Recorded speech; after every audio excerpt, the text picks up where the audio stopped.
At the train station, my husband bought me a coffee. "Drink up, honey. It'll wake you up," he said. I finished it, and the world began to swim before my eyes. As he was putting me on the train, he whispered, "In an hour, you won't remember your name." My consciousness was drifting away, but someone sat down next to me. "Nia? It's me, Julian." Nia woke up that morning with a vague sense of anxiety she couldn't explain. The October sun was shining through the windows of our Chicago apartment. The city was waking up, but she couldn't shake the strange feeling that something was wrong. Maybe it was the way Marcus had looked at her the night before when she told him she was going to visit her parents. His gaze had seemed too intense, studying her, as if he were memorizing her face. Nia got out of bed, threw on her robe, and went into the kitchen. Marcus was already sitting at the table with a cup of coffee, scrolling through something on his phone. When she entered, he looked up and smiled widely, almost ear to ear. It was too wide for 7 in the morning on a Saturday. "Good morning, sweetheart. How did you sleep?" His voice sounded cheerful, almost too cheerful. "Fine," Nia said, walking to the coffee maker to pour herself a cup. "You're up early." "I wanted to make sure I saw you off to the station. You know how I worry when you travel." Nia turned to him, leaning against the counter. Marcus was telling the truth. In recent months, he had become incredibly attentive. Before, in 7 years of marriage, he would calmly let her go anywhere alone without even walking her to the door. But now he monitored her every step, called 3 times a day, and asked where she was, who she was with, and when she would be back. At first, Nia liked it. She thought her husband had finally started to appreciate her, but over time, this care began to feel suffocating. "Marcus, I'm only going for a week. Mom isn't feeling well, and I want to be with her." Of course I understand," he said, sipping his coffee, without taking his eyes off her. "I'll just miss you. The house is empty without you." Nia sat opposite him, wrapping her hands around the warm mug. Something in his behavior was alarming, but she couldn't understand exactly what. Maybe it was how much Marcus had changed over the last 6 months.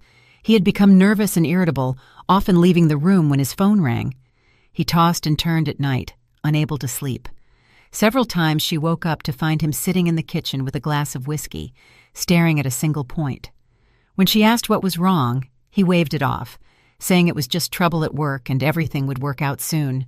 Marcus handled high-end liquor distribution. He had a small business that she thought brought in a steady income. In any case, they always had enough money. Although the family's main source of income was her marketing agency, which Nia had built from scratch, and, in 5 years, had turned into a top firm generating over $10 million annually. "Are you sure you're okay?" she asked, studying his face. Shadows lay under his eyes, and his skin looked gray.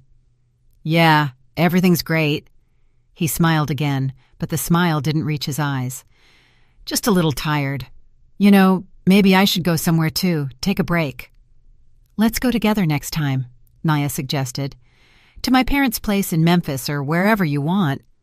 "We'll see." Marcus looked away. "Come on, get ready, or you'll miss your train." Nia got up and went to the bedroom. She had packed her suitcase the night before, small, just for a week. A few dresses, jeans, sweaters. October can be cold and windy. She took her favorite blue jacket out of the closet, checked her pockets. Phone, ID, wallet, everything was there. When she came out of the bedroom, fully dressed, Marcus was waiting for her in the hallway. He was dressed too and had the car keys. "Let's go." He grabbed her suitcase, although usually he never did that. On the way to Union Station, they were silent. Marcus turned on the radio, tapping his fingers on the steering wheel to the beat of the music.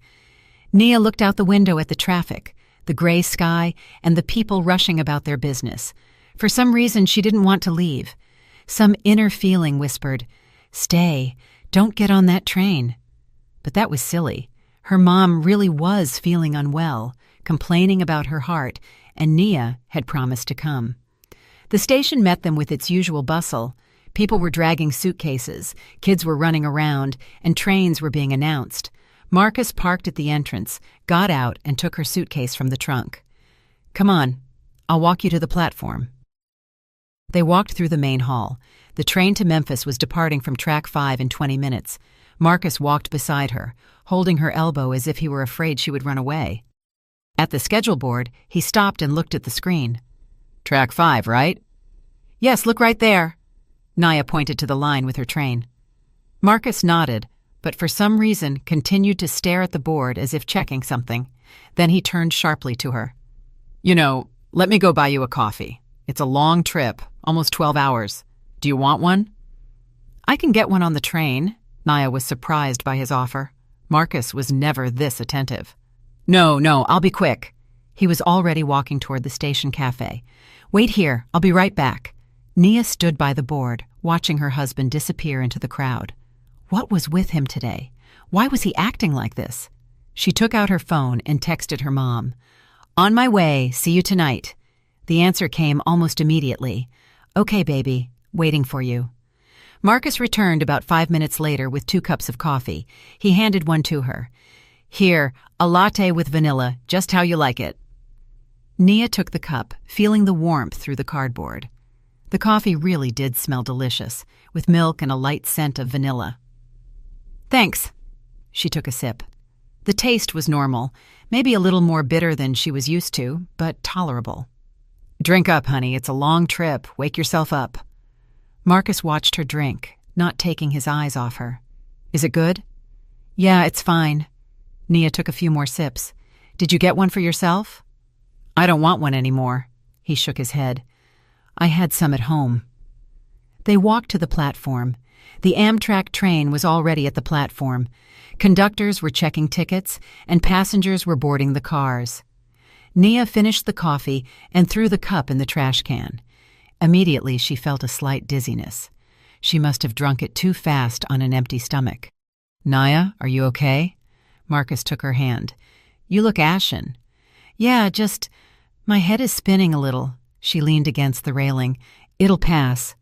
"Let me help you onto the train." His voice sounded caring, but something flashed in his eyes that Naya couldn't recognize. They approached her car. The attendant checked the ticket and nodded. Naya tried to climb the steps, but her legs suddenly felt like cotton. Marcus caught her by the elbow and practically pushed her into the vestibule. "Which roomette is yours?" His breathing had quickened. "Number 4. Nia barely got the words out. Her tongue felt heavy and disobedient. "What's wrong with me?" "Probably your blood pressure dropped." Marcus guided her down the narrow corridor. "Just lie down and rest. It'll pass." There was no one in the roomette. Marcus helped her onto the lower bunk and laid her down. Nia fell onto the stiff bedding and closed her eyes. The world swam and spun. Her heart was beating too fast and her temples were pounding. "Marcus," she tried to call him, but her voice sounded like a barely audible whisper. He leaned over her. His face was very close. And then Nia saw something in his eyes she had never noticed before. Coldness, emptiness, determination. "Goodbye, Naya," he whispered in her ear, and his words sounded like a verdict. "In an hour, you won't remember your name. You won't remember me. You won't remember your life. Nothing, and no one will ever find you." Nia tried to say something, to grab his hand, but her body wouldn't obey. She saw Marcus straighten up and walk out of the compartment without looking back. She heard his steps receding down the corridor and the vestibule door slam shut. What did he do to me? The thought flashed through her mind before her consciousness began to dissolve. The coffee. He put something in the coffee. The train started moving. Nia felt the car slowly gliding, picking up speed. Beyond the window, the station lights swam by, then houses flashing faster and faster. She tried to hold on to her consciousness, but it was slipping away like water through her fingers. Fragments of memories rushed through her head. Marcus as she knew him 7 years ago, young, smiling, confident. Their wedding in a small restaurant where only their closest friends came. How he kissed her in the rain during their first year of marriage. How they dreamed of children, a house, a future. And then other memories. How he had changed in recent months.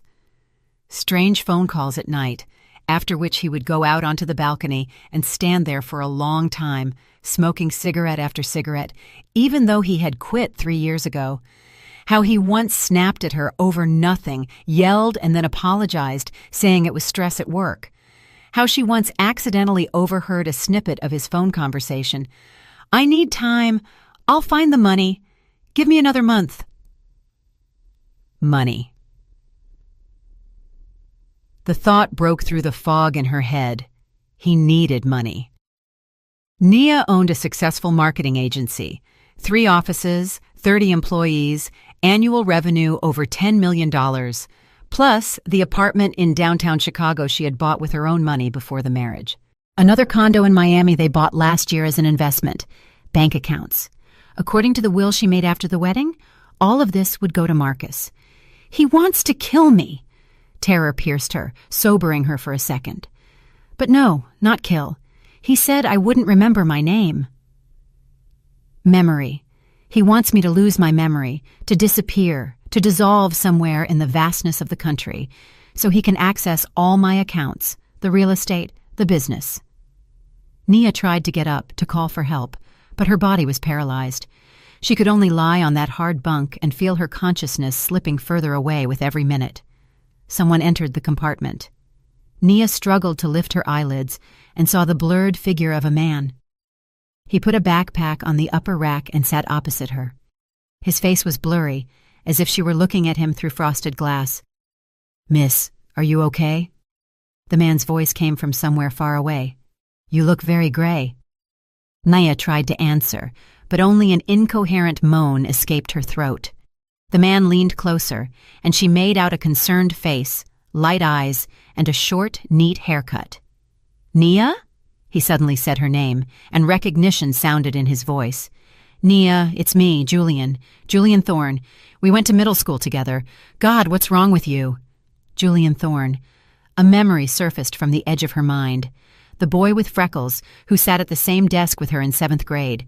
He helped her with math, and she helped him with literature. He moved with his parents to another city after 9th grade, and they lost touch. Leon, she managed to say his name with immense difficulty. "What happened? Are you sick?" He took her hand and checked her pulse. His fingers were warm and professional. "Pulse is rapid. You're burning up. Wait, I'm a doctor. Let me take a look." He took a small flashlight out of his backpack and shined it in her eyes. Nia saw his face change, becoming serious and focused. "Pupils are dilated and reacting poorly to light," he muttered. "Breathing is shallow, skin is clammy. This isn't a sickness, it's poisoning or an overdose." "Nia, did you take anything? Any medication?" She shook her head as much as she could. Julian frowned and continued to examine her. He checked her blood pressure with a small portable monitor he also took from his bag. "Pressure is elevated, but not critical," he spoke to himself, thinking aloud. "Symptoms resemble poisoning with psychoactive substances or sedatives, but you don't look like a user." He fell silent, looked at her closely, then asked slowly and clearly, "Nia, could someone have given you something to drink or eat shortly before you got on the train?" Coffee, Marcus, the station. Fragments of thoughts formed a picture. Fee, she squeezed the words out. Husband, gave, coffee. Julian's face hardened. He quickly got up, looked into the corridor, and called the attendant. "This passenger has acute poisoning, possibly criminal in nature." His voice sounded authoritative and professional. "We need to call an ambulance to the nearest station immediately. What's the next stop?" "Springfield is in 40 minutes. The attendant looked into the compartment with fright. "What's wrong with her?" "She was given some kind of drug. I need water, lots of water, and your first aid kit if you have activated charcoal or something similar." The attendant rushed to get the kit. Julian returned to Nia and carefully lifted her head. "Nia, hang in there. Do you hear me? You have to hold on. I'll help you, but you have to fight. Don't let yourself lose consciousness. Understand?" She tried to nod, but her head just fell onto his arm. Consciousness was slipping away despite all efforts.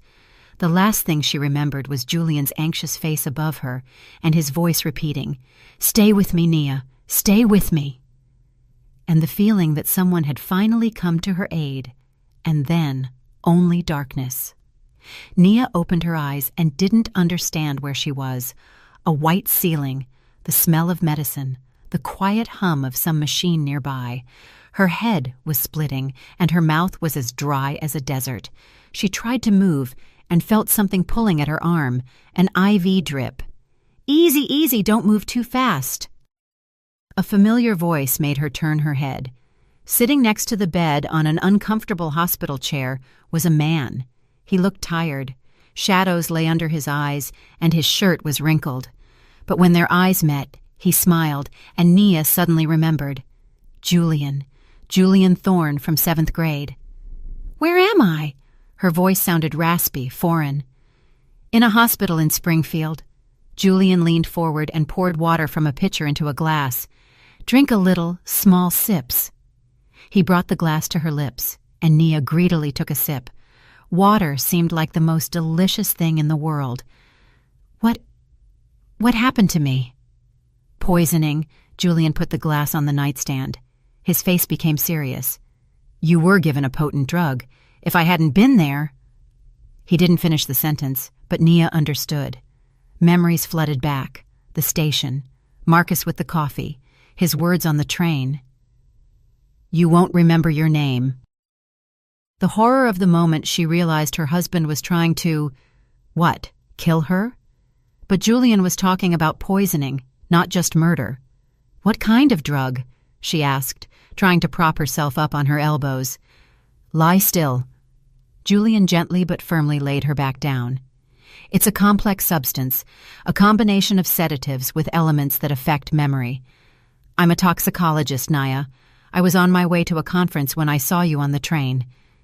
Nia was silent, digesting the information. A toxicologist. Of all the people on that train, the one person sitting next to her happened to be the one who could save her. "The drug you were given," Julian continued, "is used in psychiatry in very rare cases and strictly under control. In the doses found in your blood—" He paused. "You would have lost your memory, possibly irreversibly. You would have forgotten who you are, where you live, your whole life." "He wanted me to forget," Nia whispered, tears rolling down her cheeks on their own. "Marcus, my husband, he gave me that coffee at the station." Julian handed her a tissue from the box on the nightstand. "When you lost consciousness on the train, I knew immediately it wasn't a normal illness." His voice was calm and professional, but rage was readable in his eyes. "The symptoms were too specific. I called the ambulance to the station in Springfield and went with you to the hospital. The local doctors here wanted to diagnose it as food poisoning, but I insisted on a toxicology screen." "And what did the analysis show?" "Your blood contained GHB combined with scopolamine and another substance that even the local lab couldn't identify immediately. I had to send samples to my colleagues in D.C. Julian took out his phone and showed her some graphs and numbers on the screen. "This isn't a mix you can buy at a pharmacy. It's a specially synthesized cocktail. Someone went to great lengths to get this." Nia closed her eyes, trying to manage the nausea that washed over her, not from the drug, but from the realization. Marcus planned this, not an impulsive decision, not a spontaneous act. While they were arguing or living their lives, he was looking for where to get this substance. He bought it and waited for the right moment. "How long was I unconscious?" "Almost 24 hours. Julian put away his phone. "We did a stomach pump, set up IVs, administered antidotes. You were lucky the drug hadn't fully absorbed into your bloodstream when I started helping. The first few minutes decide everything in these cases." "Thank you." Nia looked at him and for the first time in the last day felt she could breathe. "You saved my life, or what was left of it." "Don't thank me yet." Julian stood up and walked to the window.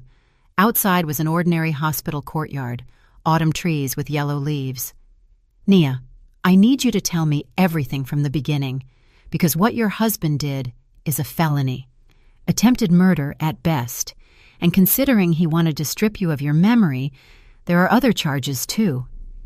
Naya nodded. Telling the story was hard. Words got stuck in her throat, but she forced herself. She talked about the last few months, how Marcus had changed, his nervousness, the strange calls, the sleepless nights, how he became obsessively caring and monitored her every step. About the phrase she accidentally overheard. "Give me another month, I'll find the money." "Do you have a will?" Julian asked when she finished. "Yes, I made one after the wedding 7 years ago. All my property goes to Marcus in the event of my death." "But there's a prenup. In case of divorce, everyone keeps what's theirs. Everything I earned stays with me." "And Marcus?" She fell silent, realizing. "He is practically nothing. The business he ran, it's all in my name. The apartment is mine, the cars are mine, even the bank account is joint, but the main funds are in my personal account." "So divorce meant leaving with nothing." Julian turned to her. "But if you disappear, vanish, lose your memory, and no one can find you, after some time, he can declare you dead. He gets everything. But why not just kill you?" The question sounded wild, but Naya had to understand. Murder implies an investigation, forensics, suspicion. But if you just disappear, get on a train and vanish somewhere in the vastness of the country, especially without a memory, you could become homeless, die under a fence from hypothermia, or end up in a hospital for the indigent where no one knows you. Your body might never be found. And he plays the caring husband who waits, searches, and worries. The perfect alibi. Nia felt a chill run down her spine. Marcus's plan was thought out to the smallest detail. He saw her off at the station, bought coffee in front of witnesses, the caring spouse, gave her the poisoned drink, and put her on the train. Then nature and the drug were supposed to do their job. "Wait," she suddenly remembered which train it was. "I was going to my parents'. But Julian, you said you were going to a conference on the West Coast. How did we end up in the same car?" Julian's face turned to stone. "Because you weren't going to your parents', Naya. You were on the Empire Builder, the long-haul train that goes across the country to Seattle. It's a multi-day trip." Nia couldn't breathe. The room swam before her eyes. "That's impossible. I bought a ticket to Memphis. I saw my seat number." "I checked your ticket while you were unconscious." Julian took a folded piece of paper from his pocket and handed it to her. "Look for yourself." Naya unfolded the ticket with trembling hands. Long-distance train, route across the country, car 7, room at 4. The ticket was issued to the name Alicia P. Miller. "A stranger's name. This isn't me. This isn't my name." "I know. Your husband bought this ticket in advance under a fake name, and on the day of departure he switched it.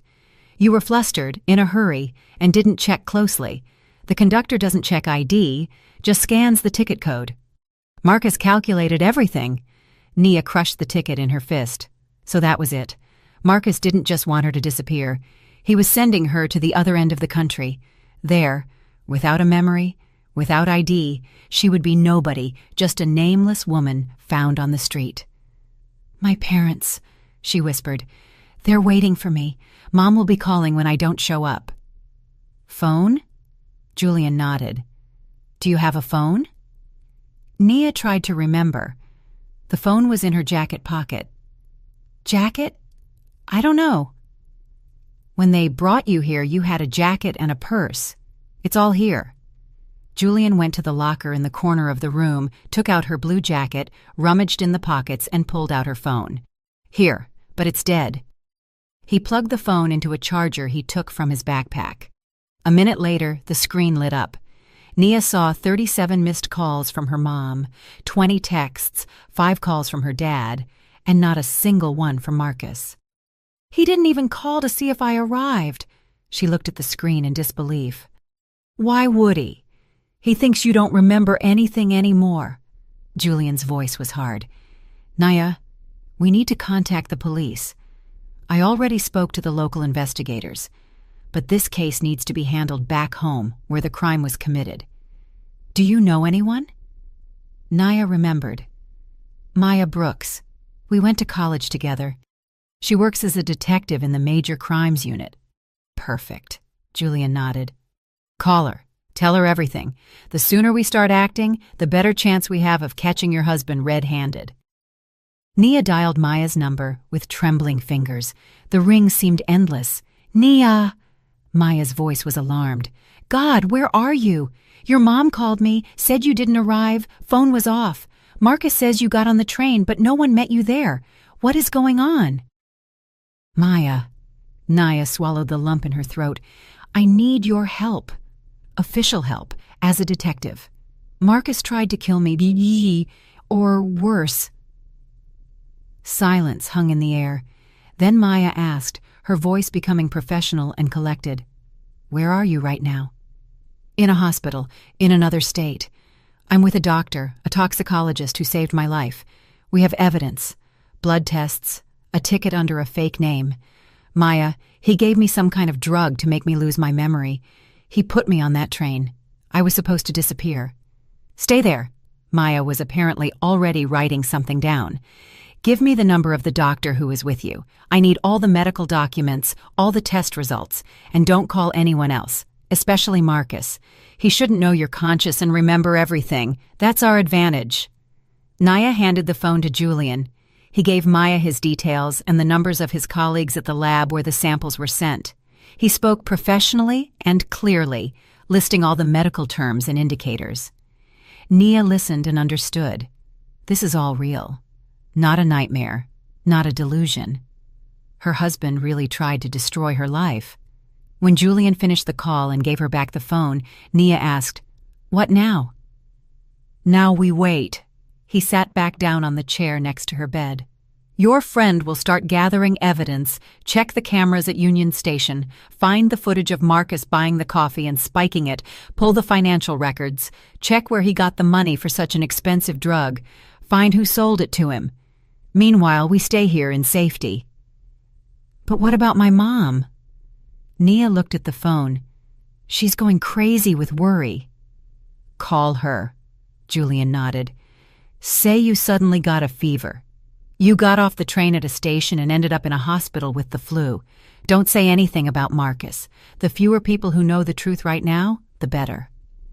Nia dialed her mom's number. She answered on the first ring. Nia, oh Lord, baby, what happened? Where are you? Mom, everything's okay.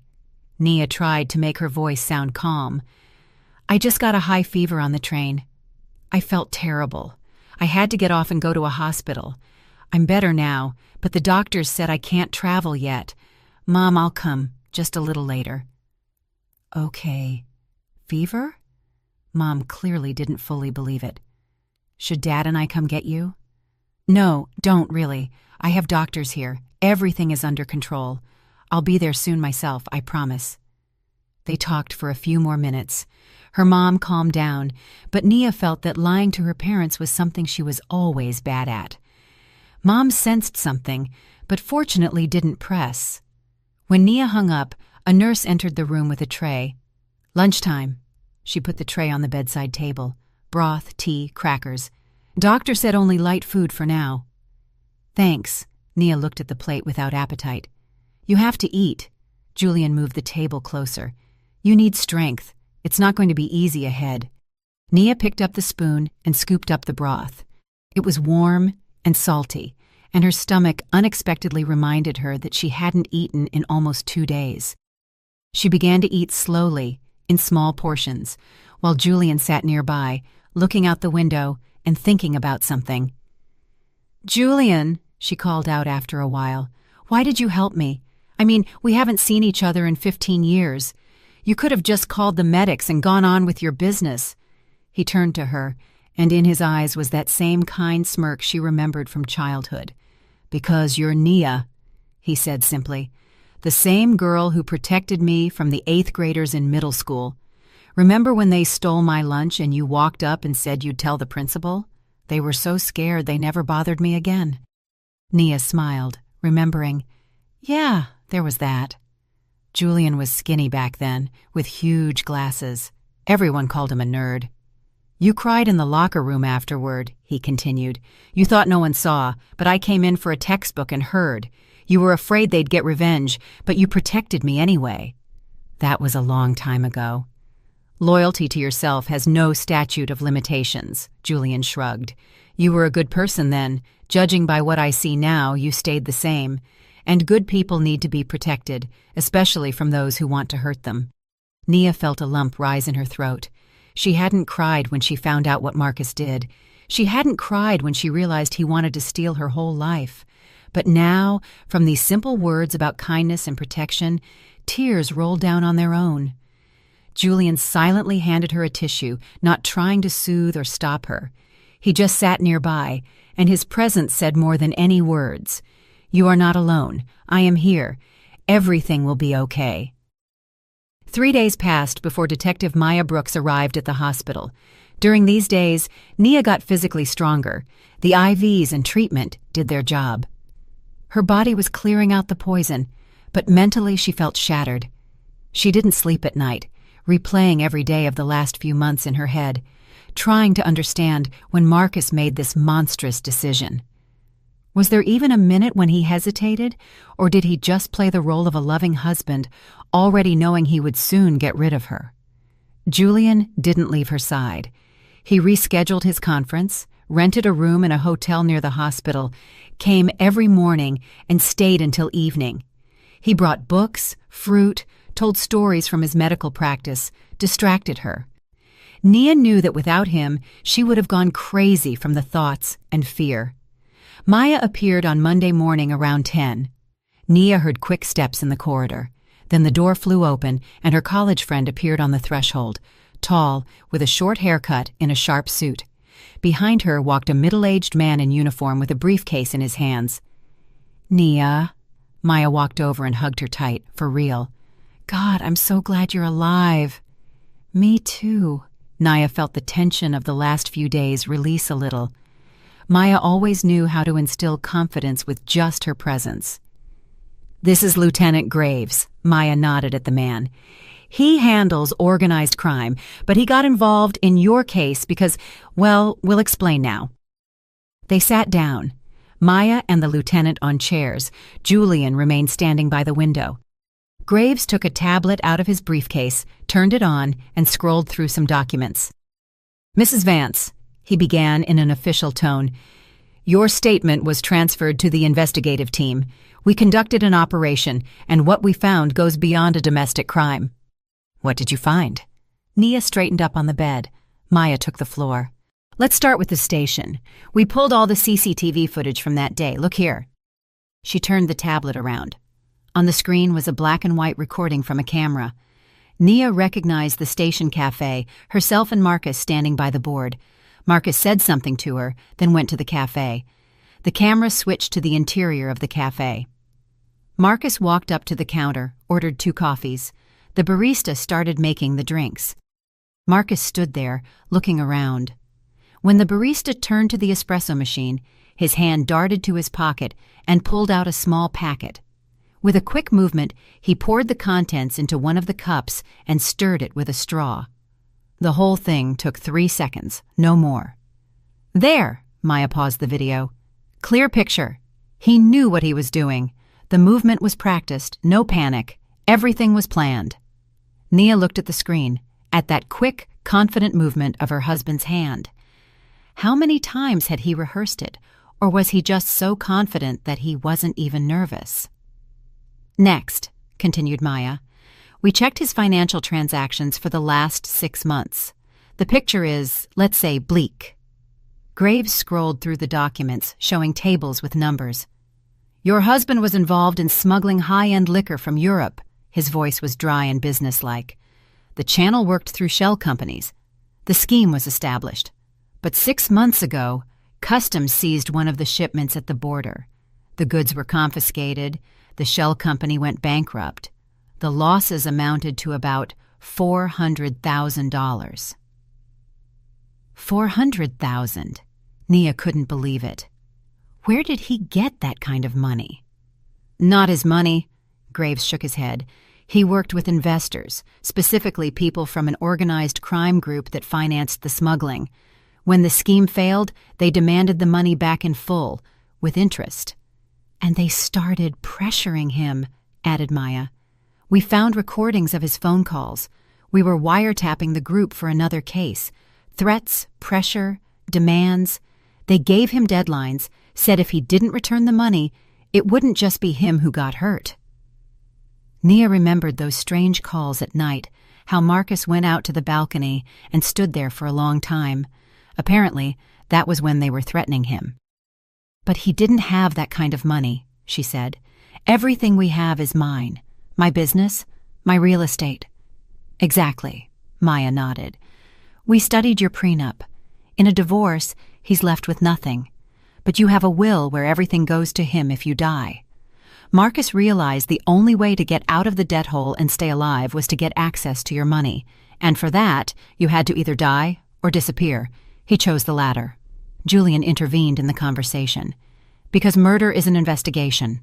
Suspicion falls on him immediately, but a person disappearing without a trace can be written off as an accident or voluntary departure. Correct, agreed Graves. And here we get to the most interesting part.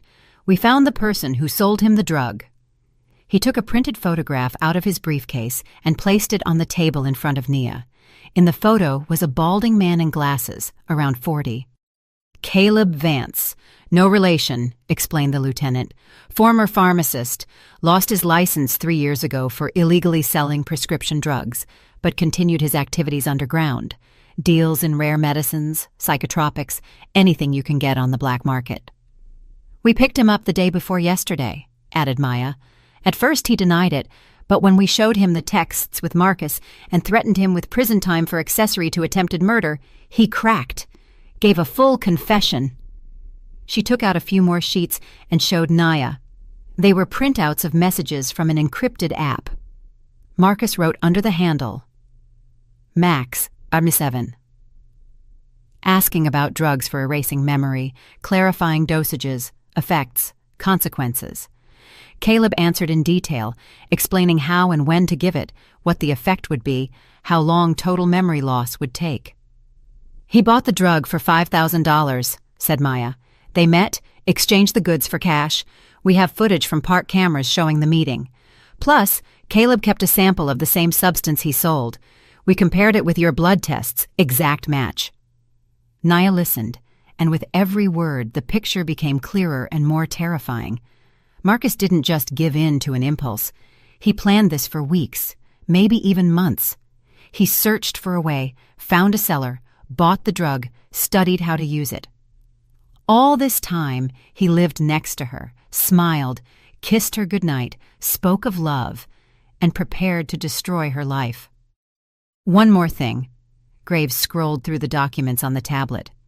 The train ticket to Seattle under the name Alicia P. Miller. We checked the purchase. The ticket was bought with cash at the Amtrak ticket counter a week before your departure. Cameras captured the buyer. It's your husband.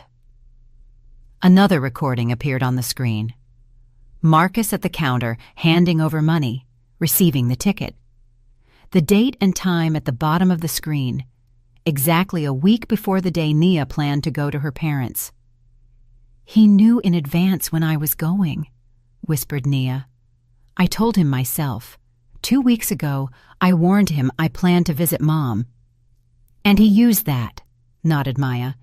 Everything was calculated. He bought a ticket under a fake name so you couldn't be tracked. Chose the longest route, days of travel. During that time, the drug would have completely wiped your memory. You would have gotten off the train somewhere at an intermediate station, not remembering who you are or where you're from. No ID, no money. Just another homeless person like thousands of others. And meanwhile, he would start looking for me, Nia continued the thought. File a report, raise a fuss, the grieving husband. Exactly. Graves put away the tablet. After 6 months, when the search yielded nothing, he could petition the court to declare you dead, or manage your assets as a missing person, pay off the debts, and start a new life. Nia closed her eyes, trying to cope with the wave of rage and pain. 7 years of marriage, 7 years when she thought she loved this man and was loved by him, and he was just waiting for a convenient moment to get rid of her. "Where is he now?" she asked, opening her eyes. Maya and Graves looked at each other. "At home," answered Maya. "Living in your apartment, going to work. We have him under surveillance. He's confident everything went according to plan." "What do you mean?" "Nia, you are officially listed as missing," explained Maya. "Your mom called him when you didn't arrive. He played the worried husband, said he walked you to the train. You were supposed to arrive. He filed a missing person report with the police. Right now, searches are underway, and we are pretending to look while watching what he does next. Yesterday, he went to a lawyer," added Graves, "consulting about accessing a missing spouse's accounts, asking how soon he can file for presumption of death. We recorded that too." Nia felt her insides clench with disgust, so Marcus wasn't even waiting. He was already preparing to get her money. "What happens next?" she asked. "How do you catch him?" "We have a plan." Maya leaned forward. Her eyes shone with the excitement of a detective seeing a case line up into a perfect chain of evidence. "Right now, Marcus has started the procedure to get access to your accounts through the court. He claims you're missing. He's your only relative here. He needs money to continue the search. The hearing is scheduled for next week, a preliminary hearing. And we'll give him a surprise." Maya smiled, but the smile was cold. "You will appear at that hearing. Alive, healthy, with full memory. Along with all the evidence, camera footage, blood tests, Caleb's testimony, the fake ticket. He won't have a chance to wiggle out of it." "But the hearing is a week away." Nia looked at Julian, who listened silently to the whole conversation. "What do I do all this time?" "Stay here," answered Graves. "In safety. Marcus must not know you are alive. If he realizes the plan failed, he might try to run, or worse, try to finish the job another way. He has connections to criminal structures. Those people he owes money to won't stand on ceremony if he asks them for help," reminded Maya. "A hitman, an accident, a staged anything. No, better to stay dead to Marcus for another week." "Okay," she nodded. "I'll stay." "What about my parents? Mom calls every day. She's worried." "Keep saying you're in the hospital with the flu," advised Maya. "Hold on for a few more days. After court, you can tell them the truth." They talked for another half hour, discussed details, procedure. Graves gathered all the documents back into his briefcase. Maya hugged Nia goodbye. "Hang in there," she whispered. "It'll be over soon, and that bastard will get what he deserves." When they left, Nia and Julian were alone in the room. Outside, rain was falling, gray and dreary, just like her mood. "How are you?" Julian walked over and sat on the edge of her bed. "I don't know." She looked at her hands. "I still can't believe this is all true, that the person I lived with for 7 years, whom I loved, turned out to be capable of this." "People change," said Julian quietly. "Or they don't change. They just show their true face when life backs them into a corner." "Do you think he was always like this? Just hid it?" "I don't know," Julian shrugged. "Maybe he really loved you once. Or maybe from the very beginning he saw you only as a source of income. But it doesn't matter anymore, Nia. What matters is that you are alive, that you have a future he tried to take away." Nia nodded. Future. It was strange to think about it now, when the present still seemed like a nightmare. "Julian," she called when he was getting ready to leave. "Thank you for everything. I don't know how I can ever repay you." "No need for thanks." He smiled that same kind smile she remembered from childhood. "Just live. Be happy. That will be the best thanks." He left, and Nia remained alone with her thoughts. Outside it was getting dark. The rain intensified, drumming on the glass. She thought about Marcus, about how he was living in their apartment right now, confident in his victory.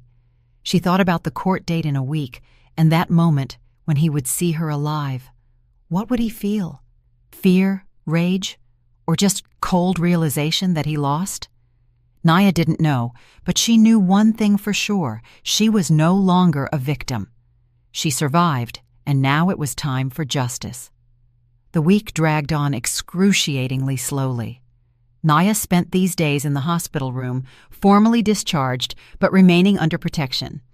Julian organized security through his police contacts. 2 officers in plain clothes were on duty in the corridor around the clock. Maya called every day, reporting on the progress of the case.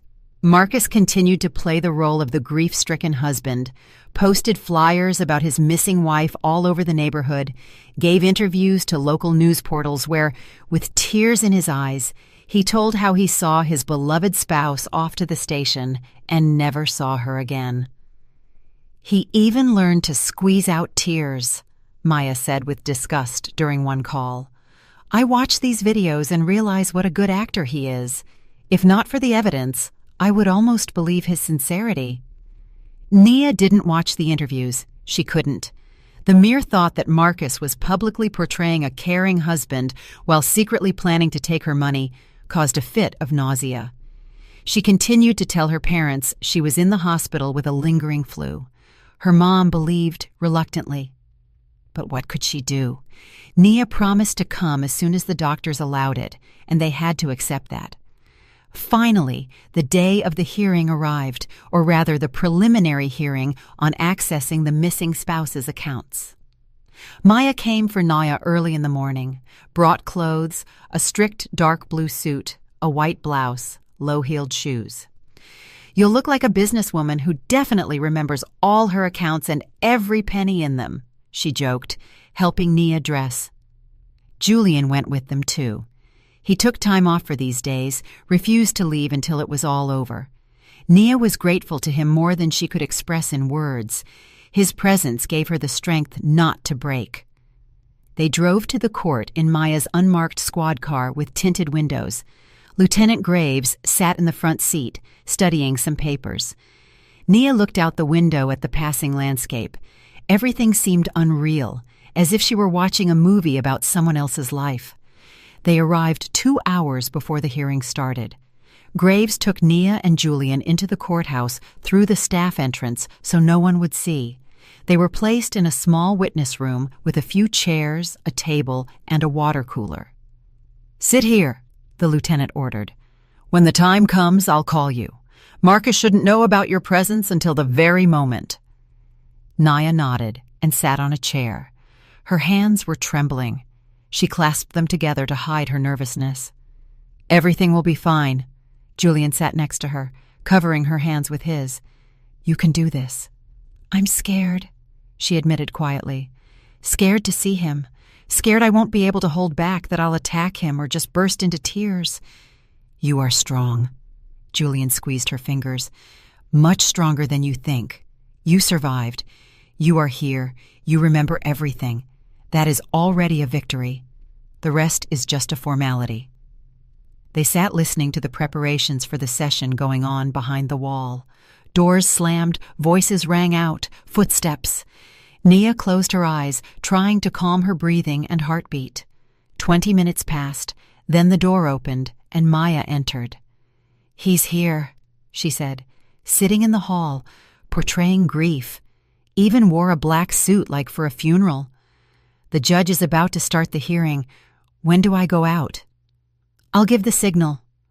Maya crouched down in front of Nia, looked into her eyes. "Listen, I understand how hard this is for you right now, but you have to hold it together. You walk in there with your head held high, calm, confident. Show him and everyone that you are not a victim, that you are a winner. Can you?" Naya nodded, although inside everything clenched with fear and rage. "I can." Maya left. Julian took Nia's hand again. "Do you want me to go with you?" "No," she shook her head. "I have to do this myself." Another 10 minutes of agonizing waiting passed. Then the door opened again, and Maya nodded. "It's time." Nia stood up. Her legs felt like cotton, but she forced herself to walk steadily, not to wobble. Maya led her down the corridor to the double doors of the courtroom. Behind them, the muffled voice of the judge reading legal formulas could be heard. Now he'll announce the consideration of the motion for access to accounts, whispered Maya, and that's when you walk in. I'll open the door, you walk in and go to the plaintiff's table. We'll do the rest. Naya nodded, swallowing the dryness in her throat. Maya cracked the door open, listening. The voice of the judge, a woman, judging by the timbre, sounded even and official. The court is now considering the motion of Mr. Marcus Vance regarding the granting of temporary access to the bank accounts of his spouse, Nia Vance, who is missing. The floor is given to the plaintiff. Maya threw the door open. Nia walked in. The room was small, seating about 30 people. The judge sat behind the high bench in her robe. A clerk was typing something on a computer. Several rows of benches for attendees, mostly empty, and at the plaintiff's table, with his back to the door, sat Marcus. He had just started speaking, not turning around. "Your Honor, my wife disappeared 2 weeks ago. I walked her to the station. She was supposed to go to her parents, but never arrived. The police are searching, but so far without results. I need access to her accounts to continue." "Marcus," Naya said, his name loudly, clearly. He froze, literally turned to stone on the spot. For 3 seconds he didn't move, as if not believing his ears. Then slowly, very slowly, he began to turn around. Naya stood a few meters from him, hands folded in front of her, back straight. She looked at him calmly, without blinking. Marcus's face went through a whole range of emotions in mere seconds. First shock, eyes widened, jaw dropped. Then disbelief. He blinked a few times, as if checking if it was a hallucination. Then fear. His skin turned gray. Beads of sweat appeared on his forehead. And finally, something like rage, quickly suppressed by an attempt to pull himself together. "Nia," he squeezed out. His voice trembled. You're alive? God, where were you? I was looking for you. Save it." Maya entered the hall after Nia. Behind her were Lieutenant Graves and 2 other officers. "Marcus Vance, you are under arrest on suspicion of attempted murder. You have the right to remain silent." "What?" Marcus jumped up from the chair. "What murder? I don't understand what's happening. Nia, tell them I didn't—" "You gave me coffee laced with a drug meant to wipe my memory." Nia spoke evenly, surprised by her own calmness. "You put me on the wrong train, bought a ticket under a fake name. You planned for me to disappear, lose my memory, and for you to get access to all my money to pay off the debts from your failed smuggling business." "That's crazy." Marcus backed away, but the officers approached him from both sides. "Nia, what are you saying? What drug? I walked you to the train." "Yes, I bought coffee, but it was just regular coffee. Did you get sick? I thought you were in a hospital somewhere. I searched—" "We have the CCTV footage." Graves took out the tablet, turned it on, and showed the judge. "Here he is, pouring the substance into the cup. Here he is buying the ticket under a false name. We have the testimony of the drug dealer, the victim's blood analysis, a full set of evidence." The judge studied the tablet. Her face became increasingly stern. She looked at Marcus, and there was not a drop of sympathy in her gaze. "Mr. Vance, given the presented evidence, your motion for access to the accounts is denied." Her voice sounded cold. "Furthermore, these materials are being transferred to the district attorney for criminal prosecution. This hearing is adjourned." "No!" Marcus jerked, trying to break free from the officers, but they held him firmly by the elbows. "Nia, listen, I can explain everything. It's not what you think. I was desperate. They threatened me. They wanted to kill me. I didn't know what to do." "You knew what to do." Nia walked closer, looking him straight in the eyes. "You could have come to me, told the truth, asked for help. We were husband and wife. I would have helped. But you chose to destroy my life, strip me of everything, memory, identity, future, for money. I loved you." He suddenly started crying. Real tears flowed down his cheeks. "I swear, I loved you, but I had no choice. You don't understand. These people—" "Shut up." Nia said it quietly, but so harshly that Marcus fell silent.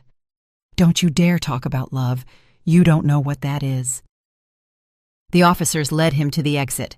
Marcus walked, stumbling, looking back, trying to say something else, but Nia turned away.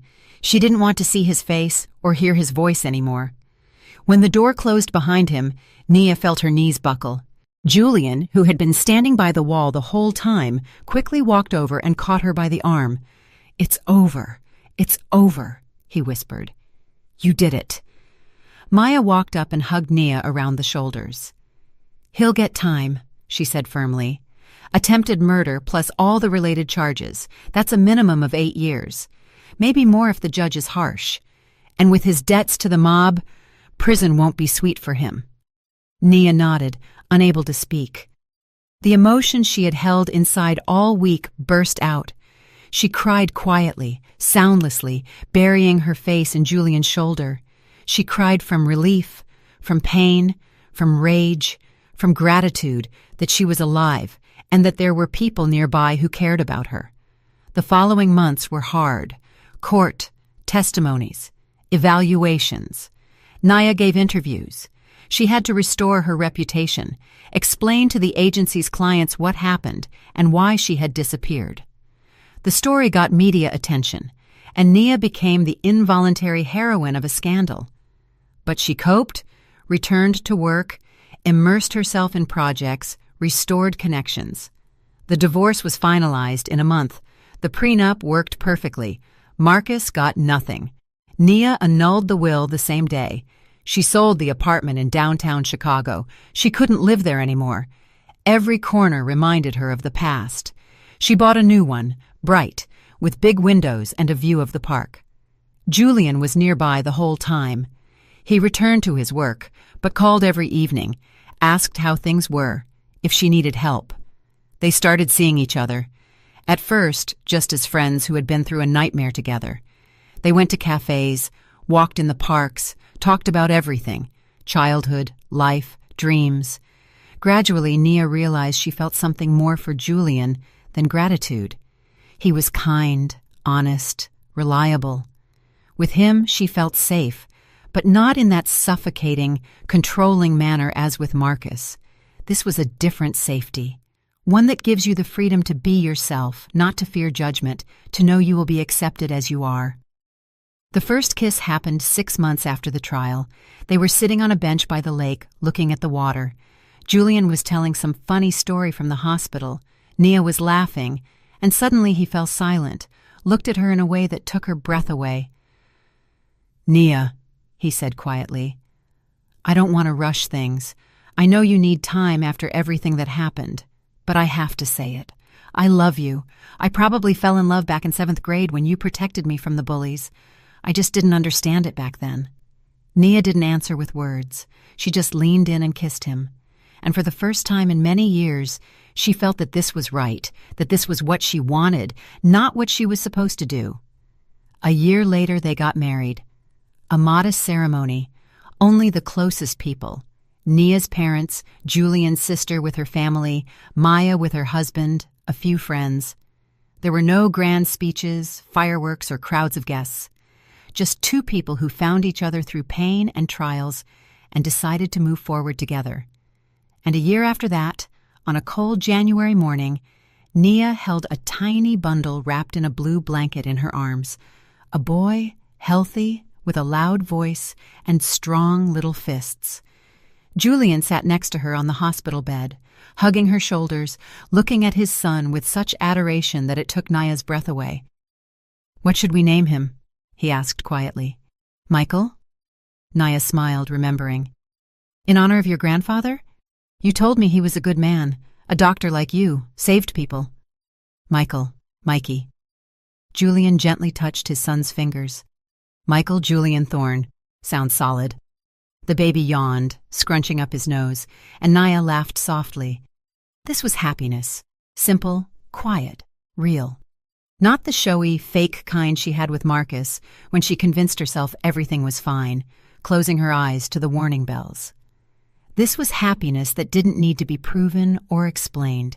It just existed in every moment, in every look, touch, smile. Marcus was sentenced to 8 years in prison. Naya didn't go to the sentencing. She didn't want to see him again. Maya told her later that he tried to ask for leniency, citing pressure from criminal groups and desperation. But the judge was unyielding.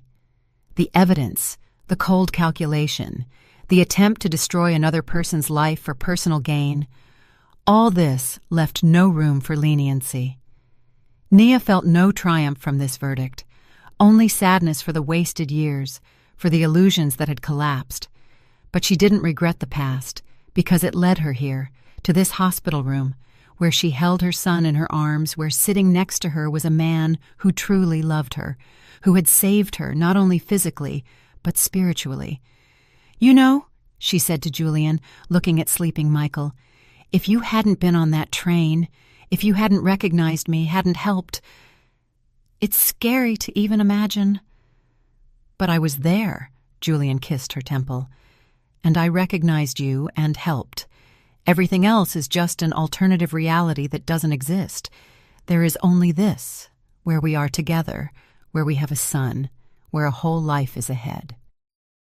Nia nodded, pulling Michael closer to her. Yes, a whole life. Without fear, without deceit, without the shadow of the past. A new life she would build herself with a man she trusted. And that was enough. That was more than enough. Outside the window, snow was falling, covering the city in a white blanket. New year, new life, new happiness, real happiness, for which she didn't have to pay with a part of herself, which required no sacrifices, only honesty, trust, and love. And Nia was finally truly happy. If you liked my story and want to hear more, go ahead and subscribe to my channel. If you'd like to support me, you can do it through Super Thanks. It would mean a lot. In the comments, tell me which city you're watching from and what time it is, so I can see how far my story reaches. I've added 2 more life stories on the screen just for you. Click one now and let's keep spending time together. Much love. See you soon.